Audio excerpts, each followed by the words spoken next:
Ingat, pemain jin jangan fikir tentang basuh jin. Yang betul adalah pakai dan belasah jin sampai jadi. Sebab jin begini kalau nak jadi kena belasah, kena pakai betul-betul, barulah kain dia patah, barulah pergerakan kita menghasilkan corak dia. Sebab tu saya kata kan, dalam beberapa keadaan, sebab tu saya panggil seniman jin, saya panggil orang panggil denim hunter. Dia adalah sifat orang yang ekstrim main jin ni.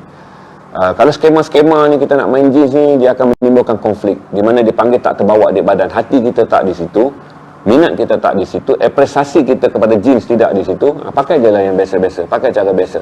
Macam saya pernah cerita pada saudara bagaimana seorang pemakai daripada Denmark, dari Belgium, dipilih untuk Jeansman Europe 2018. Kan kisahnya menarik, kisah dia putus cinta. Saya tak nak habis ni, tapi saya suka kerana bagaimana Salai Seluar Jin menang, kerana seorang lelaki yang jatuh cinta ketika dia habis belajar di Canada, dan dia beli famous Naked and Famous. Kerana dah tension belajar 4 tahun ni, dia beli Naked and Famous dan dia fly pergi ke Belgium. Dan sampai di Belgium, dia beli seluar nudie dan juga APC untuk pakai. Kemudian kehidupannya di Belgium adalah menjadi pemuzik, kerana dia boleh main skip muzik, dia menjadi pemuzik. Tapi waktu yang sama dia bercita-cita untuk menghabiskan pengajian masternya di Belgium. Apabila dia jatuh cinta pada seorang gadis di Belgium dan dia hidup dengan bermain gitar di kelab malam, dia rasa itu tak boleh survive. Dia balik-balik ke Belgium. Dia balik-balik ke Canada. Bila sampai di Canada, barulah dia tahu dia mengalami LDR, long distance relation, dan dia memang mencintai gadis Belgium yang dia jumpa ketika dia merantau di Belgium. Dia memilih terbang semula ke Belgium dan menyambung pengajian masternya di Belgium. Ketika dia meneruskan pengajian masternya, dia mengahwini wanita yang dia cintai. Maka itu jeans dia banyak cerita kenapa dia dipilih sebagai jeansman bagi tahun 2018. Jadi jeans itulah yang dia pakai untuk ke kampus belajar dan menyanyi di kelab malam untuk mencari duit, menyara isterinya dan menyara pengajiannya di universiti. Bila jeans itu menjadi sebahagian daripada simbol graduasi dia, maka jeansman itu memilih, pertandingan Jeansman of the Year itu memilih dia sebagai pemenang. Kerana jeans itu dipakai oleh seorang yang struggle hidup dia, menjadi anak rantau dari Canada ke Belgium, datang kerana cinta sejatinya pada gadis Belgium dia dicintai, datang kerana semangat ini menyiapkan masternya, kemudian dengan berdikari memakai jeans dengan menyanyi penyanyi kelab malam kerana dia boleh menyanyi.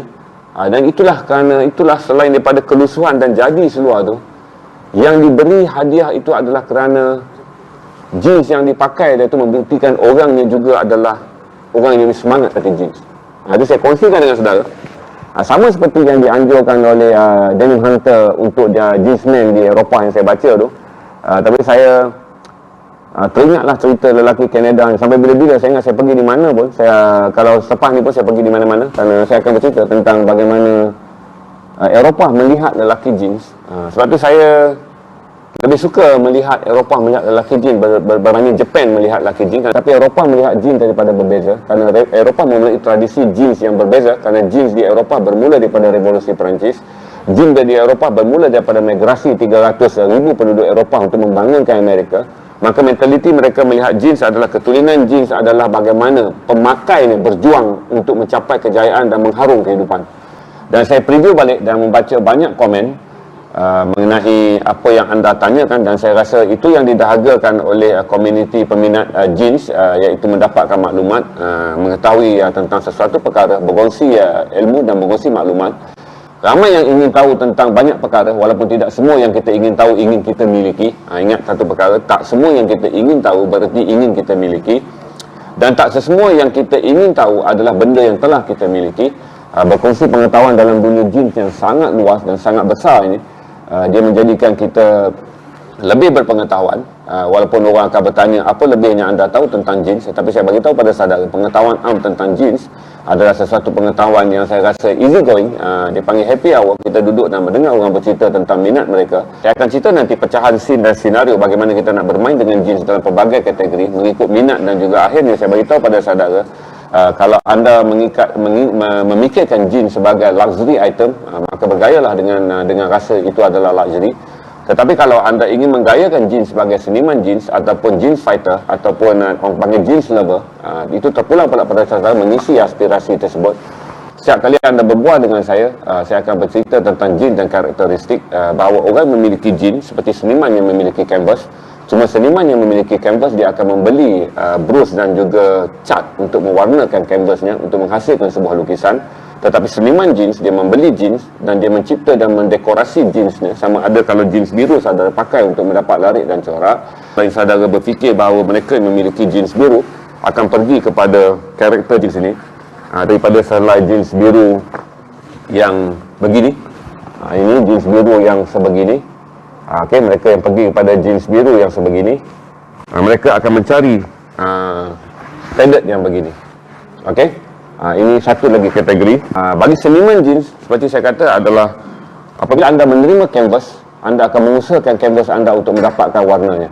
Kalau kita nak pergi ke ini adalah karakter jeans yang dipakai oleh pembelasah jin. Seniman jin yang menggunakan kualiti hidup dan juga pergerakan hariannya, kerjayanya, perjuangan hariannya untuk mencipta apa yang kita sebut sebagai honeycomb, sebagai whisker, sebagai apa-apa.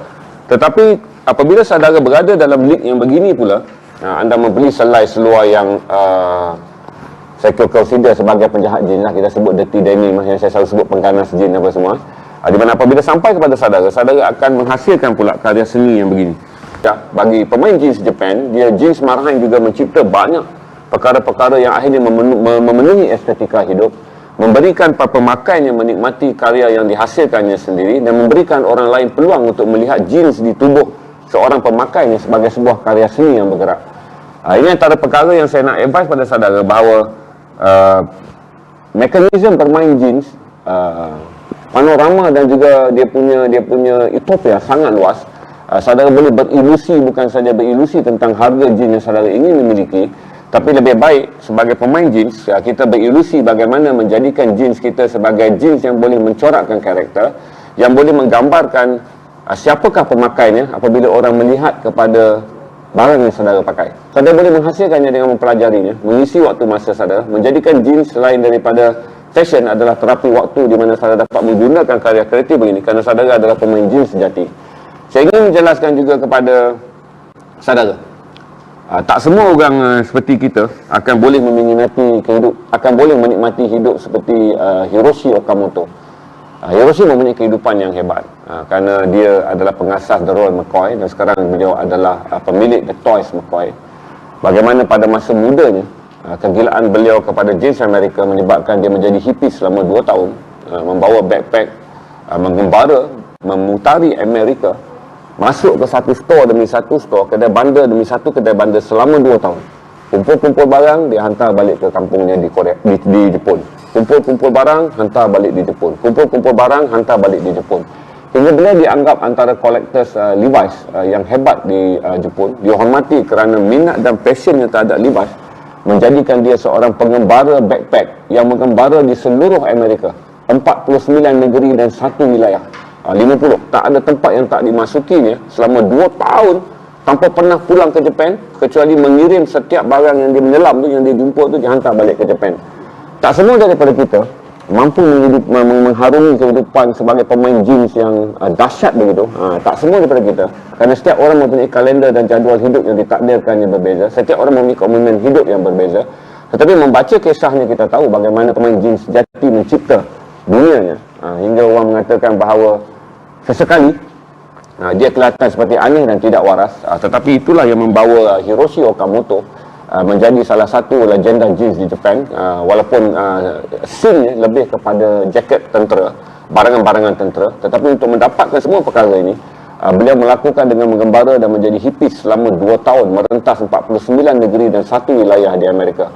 Hingga akhirnya apabila Real McCoy dan kemudiannya Toy McCoy dihasilkan, beliau dihormati oleh pemain-pemain muda jeans Jepun kerana bukan beliau seorang yang dianggap fake. Beliau dianggap sebagai the genuine jeans lover, the genuine fashion lover. Walaupun sebenarnya dalam kategori saya akan menyebutkan dia sebagai the genuine vintage lover, kerana kegilaannya kepada barangan-barangan yang dihasilkan pada era Perang Dunia Kedua, terutama jaket, terutama apa saja, menyebabkan beliau mengembara.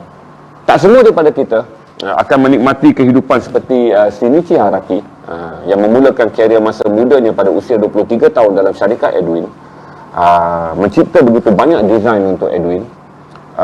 dianggap sebagai salah seorang adalah man behind Edwin Sin. Berarti Edwin apabila melalui zaman gembilangnya, Edwin tak boleh melupakan kehebatan yang hasil daripada sumbangan 1980 hingga 2003. Itu adalah sumbangan Shinichi Haraki ketika beliau menjadi designer dan pengarah kreatif kepada syarikat Edwin.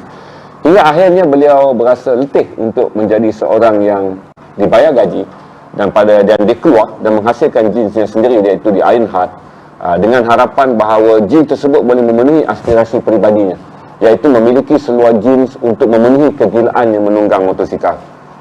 Tak semua daripada kita akan melalui kehidupan yang hebat begitu hanya kerana kita ingin menjadi jeansman, so-called jeansman yang dianggap sebagai ikon jeansman global. Kerana di Jepun yang berbeza di Amerika.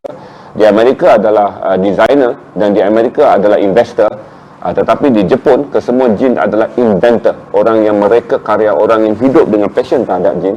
Dia tak mungkin kita boleh mendapat apa yang didepoli oleh Shinichi Haraki terhadap kecintaannya terhadap jeans. Walaupun Ironheart dihasilkan pada mulanya untuk memenuhi kepuasan peribadinya, iaitu setelah 23 tahun dia berada di Edwin dan menghasilkan jeans Edwin untuk kegunaan man on the street ataupun daily jeans. Tetapi sebagai pecinta Harley Davidson, kan dalam hidupnya beliau memiliki 2 Harley Davidson dan sebuah BMW 1200 setelah beliau menjadi pengasas kepada Ironheart.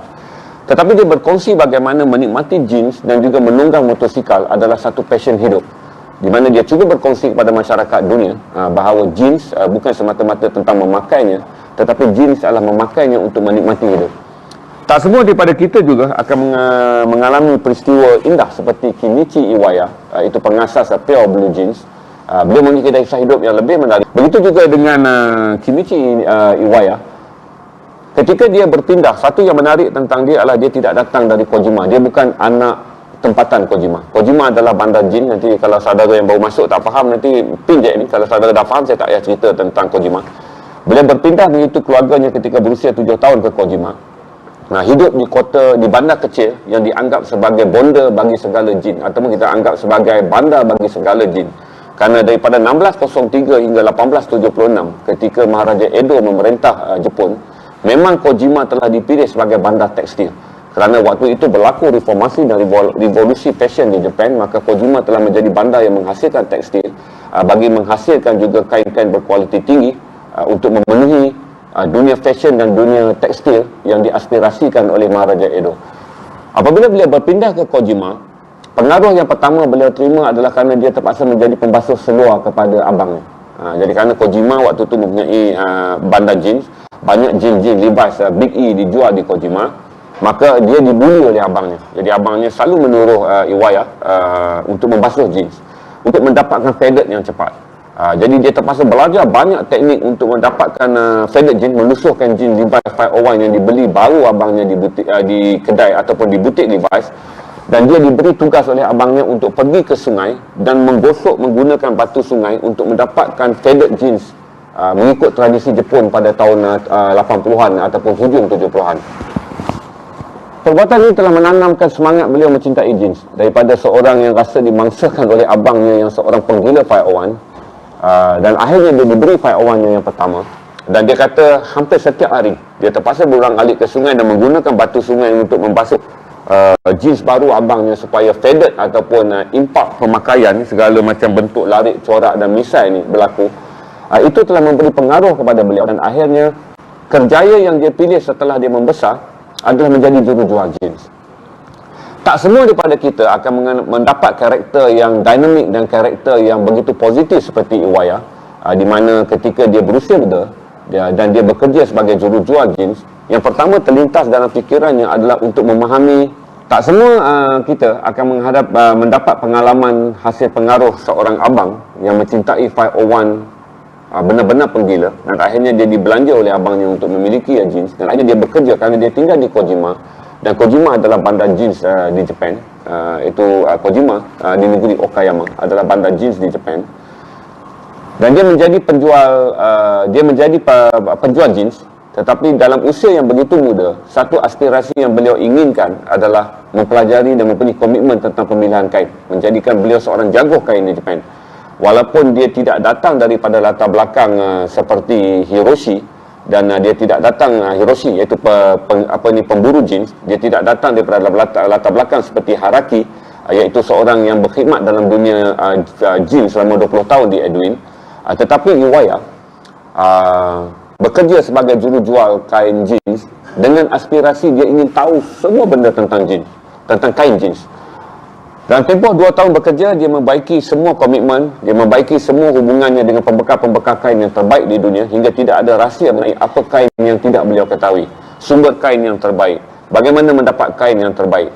Hinggalah akhirnya beliau membuat satu keputusan yang berani, yang tidak pernah dilakukan oleh mana-mana pun pemain jeans di Jepun, oleh mana-mana peminat jeans di Jepun, dengan terbang ke Milan. Beliau menyertai festival jeans yang pertama di Milan, kali pertama di Milan, dan bergaul dengan orang yang ada di Milan untuk memahami bagaimanakah mereka menghasilkan jeans yang mempunyai potensi pasaran global. Apabila dia pulang daripada Milan, satu, dia memiliki network. Yang kedua, dia tahu bagaimana pengusaha-pengusaha jeans yang berada di seluruh dunia berfikir tentang pemasaran jeans, desain jeans. Dia belajar dalam sesi festival tersebut, kerana festival tersebut dihadiri oleh semua The Seven Rebats dan The Six Rebats, iaitu operator jeans dan pemilik syarikat jeans. Dan apabila beliau pulang, dia menghasilkan pure blue jeans. Tapi tidak mudah kerana dia bukan seorang designer. Dia seorang yang tahu tentang setiap kualiti kain, dia tahu setiap jenis kain, dia tahu cara menghasilkan kain. Tetapi waktu yang sama, dia bukan designer kain. Dia melalui tahun pertama yang sangat dahsyat, di mana berpuluh-puluh prototipe jeans yang dia hasilkan tidak berjaya. Maksudnya setelah dilukis, dibuat, prototipe tersebut tidak dapat dipakai. Tapi dia berusaha, dan jeans pertama yang dihasilkannya berjaya. Dan akhir ini, siapa yang tak bercakap tentang pure blue jeans? Kalau kita bercakap tentang pure blue jeans, kita bercakap tentang kualiti kain yang terbaik, tentang bagaimana melihat kualiti kain, kita akan melihat kepada jenama pure blue jeans. Kalau kita nak melihat jeans dan ketebalan Ozzy dan kelasakan dengan motosikal besar, kita akan mengingati Haraki dan juga Iron Man dan juga Ironheart. Kalau kita ingin melihat jeans yang berorientasikan pengaruh ketenteraan hingga Repro semuanya, seperti Repro, bukan Repro, hingga ini The Toy McCoy, tengok ni. Dia tak boleh buang dia punya pilot fighter punya logo ni oleh Hiroshi Okamoto. Kita akan mengingati bahawa bagaimana seorang pengumpul jeans dipengaruhi, atau seorang pengumpul barangan vintage yang dipengaruhi oleh ideologi Perang Dunia Kedua menghasilkan produk-produknya. Jadi saya nak menjawab kepada saudara bahawa tak semua orang akan melalui dunia yang sama. Bagi mereka yang mengejar jeans biru, jeans biru, kerana jeans biru lah yang akan akhirnya menghasilkan benda yang begini, terutama jeans yang ber-Ozzy tebal. Ini adalah Denime 18 Ozzy. Dan ini adalah hasil daripada Levi's 501 XX Repro Japan. Ini adalah Repro Japan, satu lagi Repro yang menghasilkan karakter jeans dan juga menghasilkan takik belakang yang sangat cantik, iaitu honeycomb yang sangat cantik, dan bermain dengan dirty denim. Kerana dirty denim juga adalah sesuatu yang saya suka tentang dirty denim. Kalau tanya saya, bang, kenapa abang sangat suka dengan dirty denim? Saya tak boleh, fikiran saya bila dirty denim je akan membuatkan saya ingat tentang revolusi industri di Perancis. Setiap kali saya melihat lelaki-lelaki yang mengenakan jeans lusuh dan berlatarkan bandar Paris, bagaimana mereka yang telah menjadi eksekutif, mereka yang telah menjadi orang yang berjaya, tetapi apabila mereka pergi ke kafe-kafe di pinggir jalan di Paris, ramai daripada mereka suka menggayakan jeans-jeans yang lusuh begini. Kerana ini adalah semangat jeans yang dikenang oleh generasi hari ini, bahawa revolusi Paris adalah kota yang memacu revolusi industri dunia, yang mengeluarkan dunia daripada kehidupan berorientasikan tenaga oleh air kepada tenaga wap. Bagaimana Perancis mendahului industri dalam menghasilkan tenaga wap untuk menggerakkan kereta api, tenaga wap untuk menggerakkan sektor kilang, mesin kilang, dan mereka menghasilkan juga tenaga wap yang menggerakkan kapal. Berarti tahu pada era itu, penggerak orang yang berada di bawah revolusi Perancis bukanlah golongan kaya, tetapi adalah buruh yang menggunakan pakaian kain keras untuk membantu Perancis muncul menjadi sebuah negara industri. Begitu juga kalau saya melihat orang memakai Levi's, fikiran saya akan teringat kata bagaimana inilah seluar yang menjadi pakaian 300,000 orang, mereka yang membangsatkan diri. Membangsatkan diri maksudnya sanggup meredah lautan, sama ada mereka daripada bumi Inggeris, mereka daripada bumi Itali, atau mereka daripada bumi Spain. 300,000 orang yang datang ke Amerika pada tahun 1840 hingga 1865 untuk menjadi pelombong arang batu dan pelombong emas. Dan satu-satunya uniform rasmi yang mereka pakai adalah jeans. Kalau mereka adalah pelombong di Nevada, maka pakaian yang mereka pakai adalah jeans daripada San Francisco. Kalau itu adalah Levi's. Kalau mereka bekerja di Kansas dan menghasilkan rel kereta api, jeans yang mereka pakai adalah Lee. Kalau mereka adalah cowboy dan menghasilkan bekerja memakai jeans untuk menghasilkan dalam industri ternak, mereka memakai jenama Wrangler. Ini beza dia apabila kita melihat jeans dan kita melihat apa yang kita panggil unwritten history, unwritten spirit dan unwritten knowledge yang berada di balik selai seluar jeans. Saya ceritakan juga pada saudara bahawa satu-satunya kalau Amerika mempunyai patung liberty, itu adalah hadiah daripada Perancis kerana sumbangan Amerika membantu membebaskan Perancis daripada Nazi. Ia tidak dikenang dengan begitu besar berbanding jeans dijual 400 juta helai setahun di Amerika. Bayangkanlah, Amerika adalah negara pengguna jeans yang terbesar di dunia dengan 400 juta helai jeans. Amerika mempunyai 331 juta penduduk dan setiap isi rumah di Amerika secara puratanya memiliki 7 helai jeans. Ini adalah kajian data, saya boleh baca daripada Men's of Many. Ini bukan speculation, ini bukan hearsay. Kerana bila saya nak jadi joki ni, saya pasal banyak membaca, memindahkan bacaan saya daripada buku-buku yang begini kepada artikel-artikel jeans yang datang daripada portal-portal yang minimum adalah 4 rebag. Saya beritahu pada saya share je, saya baca banyak artikel dan membaca banyak perkara yang berkait dengan sejarah, kerana tak memungkinkan saya untuk menghabiskan waktu mengkaji tentang butang, tentang pai, kerana itu ramai orang boleh kaji. Apa yang saya nak bagi pada saudara adalah mencipta satu semangat bagi mereka yang melalui hidup, bahawa jeans adalah nilai tambah untuk saudara menguatkan diri saudara, kerana jeans pernah menjadi sedap kepada revolusi industri di Perancis 1706. Jeans juga menjadi semangat kepada 300 perantau dari Eropah yang datang ke Amerika mencari rezeki dalam 3 sektor ekonomi yang baru bertumbuh di Amerika pada waktu itu, pelombongan, rel kereta api dan juga peladangan, yang menjadikan akhirnya negara-negara ini makmur. Dan orang lupa bahawa semua kemakmuran yang dihadapi, yang dimiliki dalam sejarah Perancis dan sejarah Amerika adalah sejarah yang dibentuk oleh kaum buruh, yang di tubuh mereka adalah jeans. Kalau saudara dapat jeans baru macam ni, takkan nak pakai ni. Ini adalah barang yang belum lagi dibasuh dan belum jadi pun, belum ada apa-apa. Dia seolah-olah seluar baru, belum jadi apa-apa pun. Dia takkan saudara turun nak basuh dan akhirnya kain dia, kanji dia hilang tanpa dapat membantu. Sebab kanji yang ada pada keras kain ni lah yang membantukan patah kain. Patah kain ni kemudian lah yang akan membantu terbentuknya urat ataupun whiskers ataupun larik ataupun corak yang kita cari. So itu nasihat saya, kata tentang saudara tentang basuh jeans ni. Ingat, pemain jeans jangan fikir tentang basuh jeans. Yang betul adalah pakai dan belasah jeans sampai jadi. Sebab jeans begini kalau nak jadi kena belasah, kena pakai betul-betul, barulah kain dia patah, barulah pergerakan kita menghasilkan corak dia. Sebab tu saya kata kan, dalam beberapa keadaan, sebab tu saya panggil seniman jeans, saya panggil orang panggil denim hunter. Dia adalah sifat orang yang ekstrim main jeans ni. Kalau skema-skema ni kita nak main jeans ni, dia akan menimbulkan konflik, di mana dia panggil tak terbawa di badan. Hati kita tak di situ, minat kita tak di situ, apresiasi kita kepada jeans tidak di situ. Pakai je lah yang biasa-biasa, pakai cara biasa. Kalau dulu saya suka ni saya menulis buku banyak dan saya dulu habiskan masa dengan membaca. Tetapi sekarang saya cerita pada saudara, pada usia 50-an ni, satu yang seronok saya baca adalah mengenai artikel-artikel mengenai jeans. Tapi saya tak baca tentang pemeliharaan ataupun pemuliharaan ataupun tentang bagaimana mengejar bentuk jeans. Saya suka membaca kisah-kisah jeansman, lelaki di belakang jeans. Macam saya cerita pada saudara keprihatinan dan kehalusan kerja Iwaya, iaitu pelopor pure blue jeans. Dan baru saya tahu bahawa jeans tak dihasilkan, kualiti jeans ni terutama kain nappings ataupun kain snow yang dihasilkan tu tak dihasilkan semata-mata begitu. Itu kerana kali pertama beliau masuk ke dalam dunia jeans dengan membawa semangat Levi's 501 yang dipengaruhi oleh abangnya ke atasnya. Tetapi semangat beliau yang lebih besar adalah ingin menjadi seorang yang dianggap raja dalam mencipta kain jeans. Bila kita baca pula tentang apa ni saya kata tadi, Hiroshi, pengasas Real McCoy dan kemudian sekarang jenamanya adalah Toy McCoy, adalah kerana kecintaannya untuk mengumpulkan perkara-perkara yang berkait dengan World War II. Hingga semua seluar-seluar jeans beliau, walaupun ini tak ada apa kaitan dengan World War pun, dia naikkan juga pai ni. Kerana pai ni adalah simbol kapal terbang fighter jet Perang Dunia Kedua. Kalau kita lihat balik kepada Shinichi Haraki, bagaimana selepas beliau mempunyai jawatan yang sangat besar, iaitu sebagai salah seorang daripada pengarah pengarah pemasaran dan reka fashion di Edwin. Beliau meninggalkan jawatan tersebut kerana aspirasinya untuk menghasilkan jeans tulen untuk pemain penunggang motosikal besar.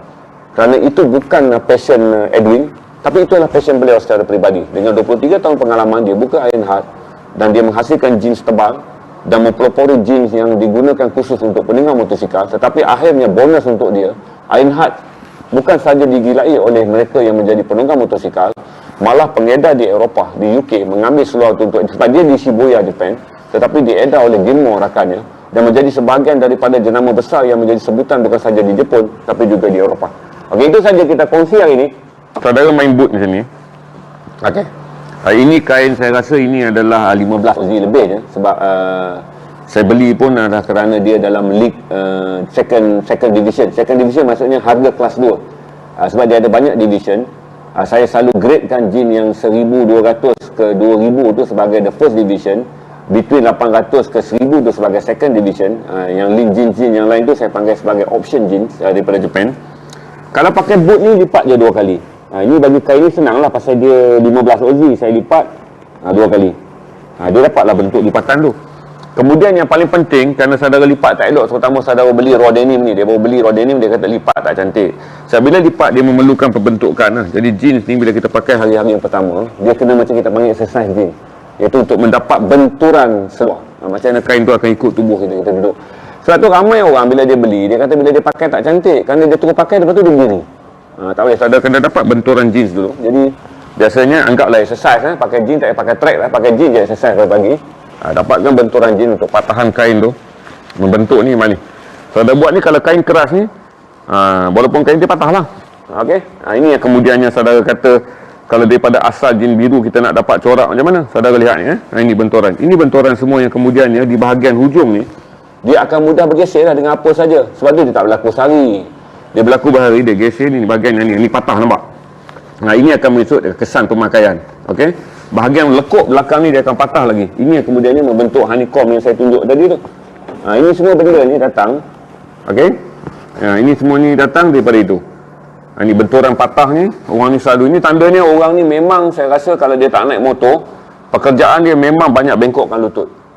Berarti dia bukan seorang yang office guy, dia bukan seorang executive, dia bukan seorang elite. Berarti dia memakai jeans ni dengan koyak, kita dah tahu dah ini pembelasah ni memang orang yang melalui kehidupan jeansman yang tulen. Saudara duduk, maka dapat bentuk. Kalau saudara lipat, untuk jeans boot, lipat 2 kali, itu disiplin dia. Kalau saudara pakai low cut, lipat sekali. Ini kalau saudara pakai kasut rendah. Kalau pakai tinggi 2 kali, supaya keterampilan boot tu muncul. Okey?